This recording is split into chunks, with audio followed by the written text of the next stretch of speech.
Okay, so now that we went over the review questions, we're going to start with our first sample question in section 6.2. Notice it starts with question 4. You remember we're going to have 20 questions before we're going to have the next unit test. 1 through 3 came from section 6.1. We're going to do 4, 5, 6 from 6.2. The directions will just say factor completely, so that doesn't help you determine, do you need to do GCF? Do you need to do a shortcut? So you always start off with seeing if you can do the GCF method. A through D, do we have matching set of parentheses? No. B, do we have the same letter in every term? No. C, do we have the same number in every term? No. D, does it start with a negative? No. So there is no GCF. Okay?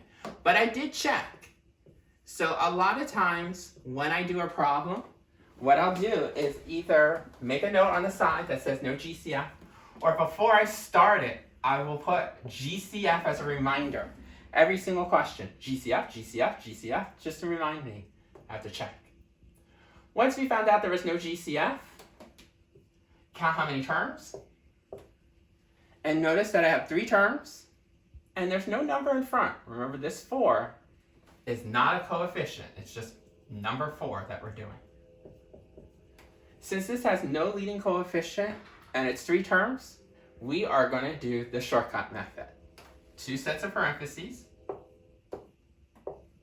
break down the leading term, A and A. There's your setup. Step 2, sign issue. Notice it's a minus sign. That means we're going to have different signs. When I mean different signs, remember these are binomials. A plus or a minus has to go here, a plus or a minus have to go here. Once I realize that it's different signs, 1 plus, 1 minus. Next, step 3, do all the combos of 30. When I do all the combos of 30, always start with 1, then 2, then 3. I'm just seeing all the numbers that divide out evenly into 30. 30 divided by 4, nah, that's 7.5. Don't put any decimals down here. 30 divided by 5 is 6.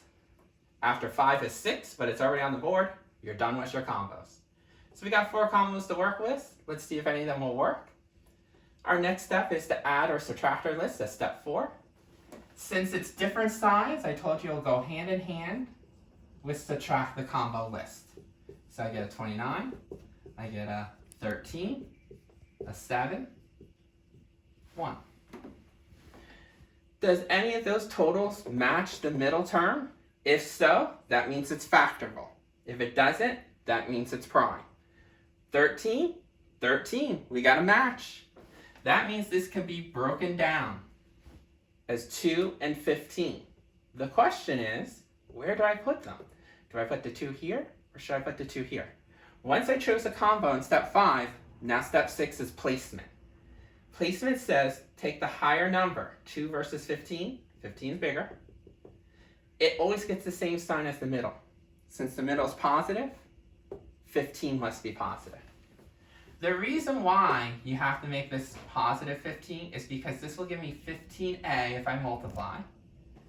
This will give me negative 2a when I multiply. And 15a and a negative 2a will give me a positive 13a. Those are your 6 steps. Our final answer is a plus 15 and a with a minus 2.